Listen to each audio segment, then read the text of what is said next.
Come to the front, please. First off, the Black women that I see in her comments that are cheering her on, that are in on this little ha-ha, hee-hee joke with her. Baby, I'm just going to say it anyway because it needs to be said. I am a trans woman, and transphobia will always hurt you more than it'll ever hurt me. It'll hurt the women and the little girls with C4 hair who maybe are more broad-shouldered or have more muscle mass. Make me the villain. If that's what you need to do to get it through your head. Coming into this, I was under the impression that Laken was like some racist white girl saying that she was more attractive than Black women. Actually listening to what she says and watching the video, I know that the point she was making is that in a white supremacist culture, she's going to be examined a lot less than a Black woman is. You could say it is transphobia in a way, but what it really is misogynoir, which is the combination of racism and misogyny. Drew Afawalo and the Fight Master made some comments on a podcast that have gone viral again. These comments were repopularized by a conservative activist trying to sow discord between trans women and cis women, but it has caused controversy and conversation. One of those conversations being organized by a white transgender woman who had a very particular message for Black women who are negatively responding to Drew Afawalo's commentary. This is Laken Claire, and she is going to be the person who we're going to talk about in this video. And she decided to make a video that apparently is causing a lot of controversy. I wanted to start out this video by acknowledging this. I believe that there is a very real and concerted effort right now to drive a wedge between trans women and cis women. And I especially think that there are people right now who are eager to promote transphobia so that they can promote a political agenda. A lot of people are becoming nervous around the midterms. They are going to try to present conservative policies as the thing that's going to protect women from trans women. And I think that engaging in transphobia is the number one way that they are going to get the votes that they need to win. As a feminist, as someone who's paid attention to these conversations for a long time, when I see stuff like this, I feel like I need to preface with an acknowledgement that there are indeed people who are moving quite intentionally to drive wedges between factions that would frankly be stronger together. So with that all being said, this is a video being made by a trans woman directed at Black women, presumably Black cis women. I wanted to see a re-upload of this video so that we know what we're talking about. Come to the front, please. I'm going to hold your hand when I say this. The current video that's circling TikTok right now of the lady saying that she's transracial and using language that was used in the Drew Afawalo conversation to mock trans people, we need to have a very honest conversation about this. First off, the Black women that I see in her comments that are cheering her on, that are in on this little ha-ha, hee-hee joke with her, you do understand that phobia hurts all of us. This is literally what we're trying to say here. I'm just going to point it out, be very clear with this, okay? And this might come off offensive. I'm just going to say it anyway because it needs to be said. I am a trans woman, and transphobia will always hurt you more than it'll ever hurt me. And I know that sounds kind of crazy to say, but it's true. Let me say it just one more time. Transphobia will always hurt you more than it will ever hurt me as a trans person. Let me explain why.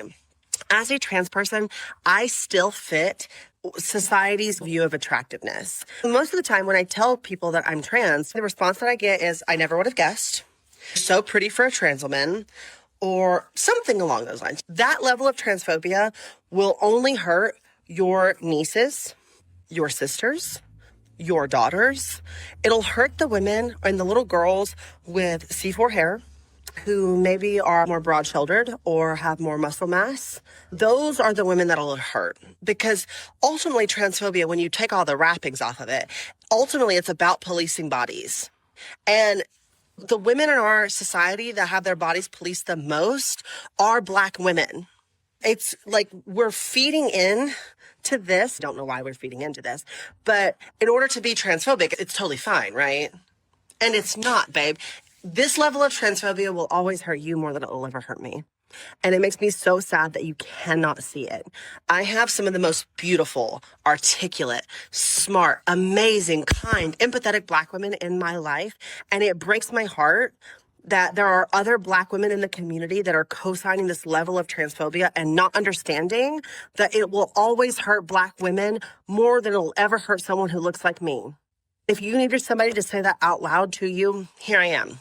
Make me the villain. If that's what you need to do to get it through your head, that you are co-signing the policing of your own bodies, I encourage you to reflect on that. Do with this information what you will. All right. I'm going to start with this acknowledgement right away. There are a lot of people responding to this video in my feed, and having seen this video now, I am finding myself in disagreement with some of those people, because while I understand why people are upset with this video, understand what she's saying, and I understand why it wasn't heard. So let me give you my translation of this, and then let's go and watch that particular video that she's referencing. A lot of the people in my feed who were negatively responding to this video thought of it as like, she's saying she's more attractive than Black women. This is one of those conversations that is hard to have because people are not operating with the same collection of facts. We're often not understanding the same things, right? I understand what she's saying in this video because I have studied a lot of this shit. So I get what she's saying. A lot of people aren't going to understand it, so they're not going to hear anything other than, I'm a white trans woman and I think that I'm prettier and more feminine than a Black woman. So let's lay it out. The standards in this country that have been used for years to define what a woman is and what a woman isn't, what a man is and what a man isn't, are informed by white supremacy. Even our conceptions around sizing, the way that our bodies are supposed to be shaped, right? A lot of it is defined through a white supremacist lens. What do I mean by that? I mean, I'm not going to have all of the factoids totally clear. I will track down a video that I found about this and I'll put it in this video. When they went to establish standard sizing, they did take measurements of more than just white people, right? But when they were making their final decisions, they excluded the data of people of color and selected just white folks, right? These ideas we have about sizing, what's the normal range? A lot of those things are established through a white supremacist lens.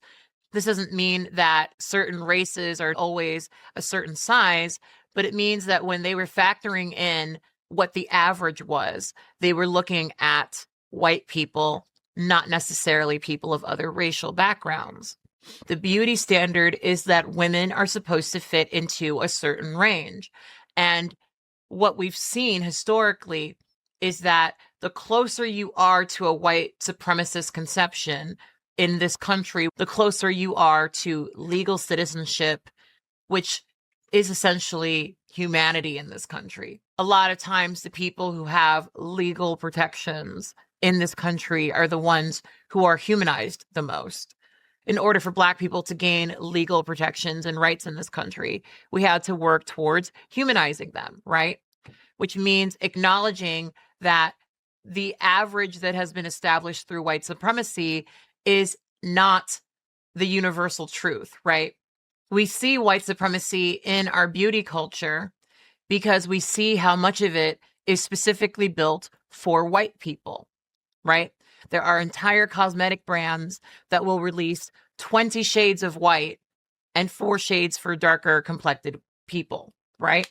It's literally an issue because certain people's needs are not being met, which contributes to an overall sense that these people do not deserve anything, right?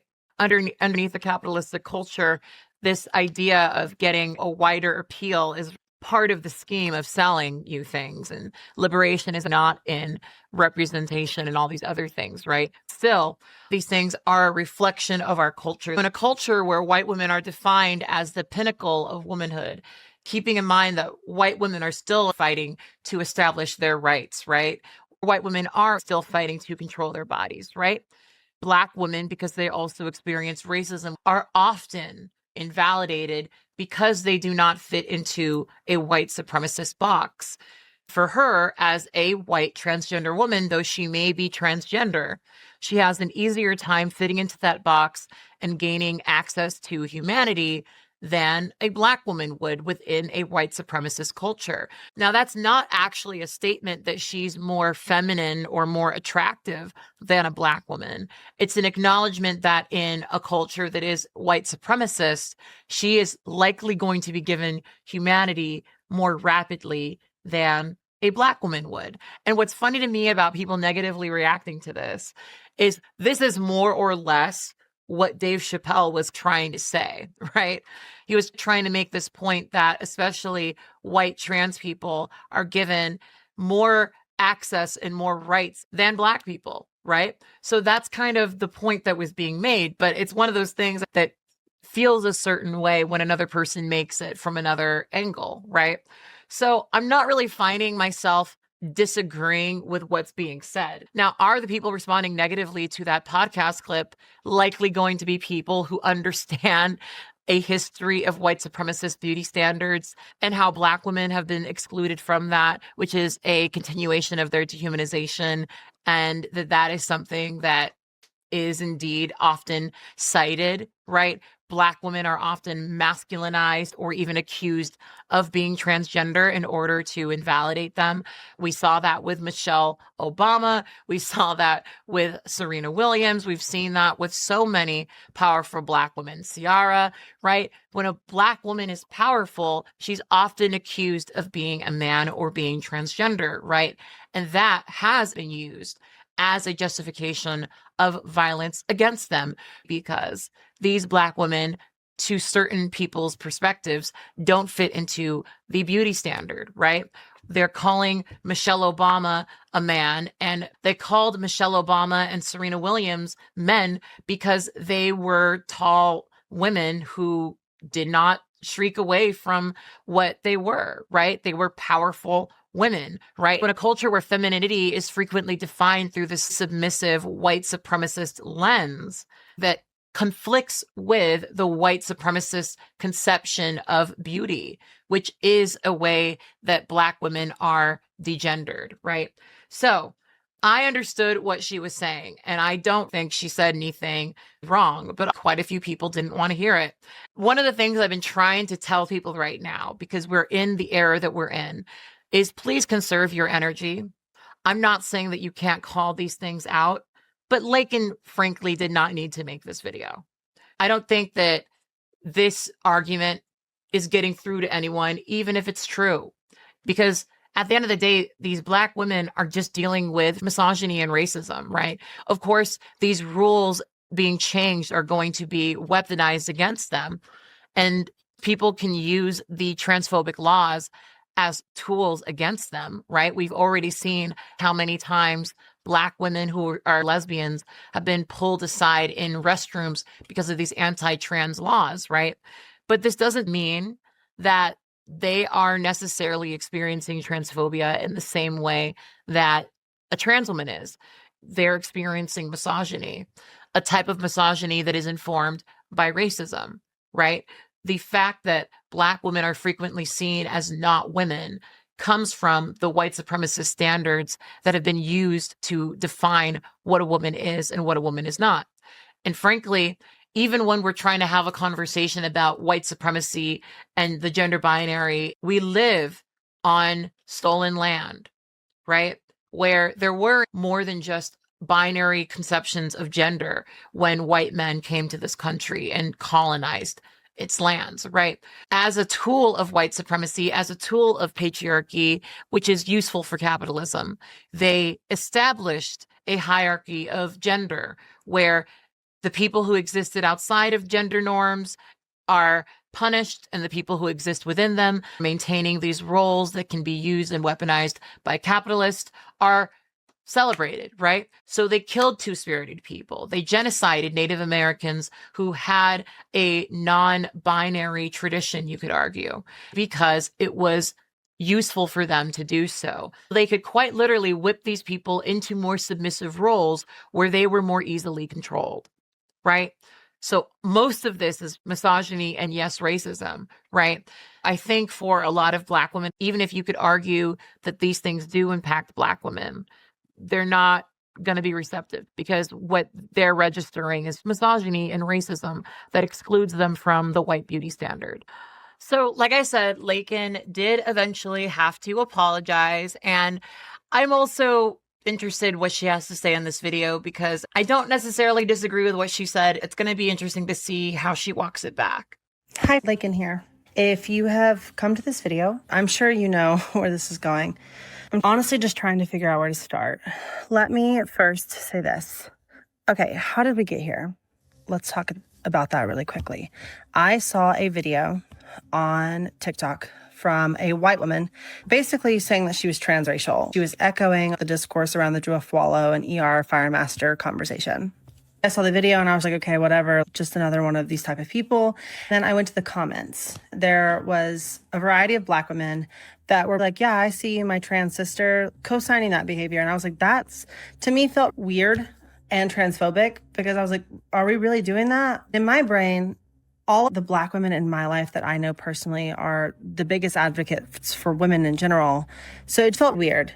And then I came to the internet, I made a video. Okay, let's stop there. That video was incredibly racist and extremely harmful. And for that, I am sincerely and deeply sorry. And I apologize profusely. I recognize that I was spouting racist rhetoric. And I want to own that. Regardless, it was harmful. Never in a million years would I ever say that I'm more attractive than any woman because I genuinely don't believe that I am. I also would never say that I am more attractive than a Black woman, any woman for that matter.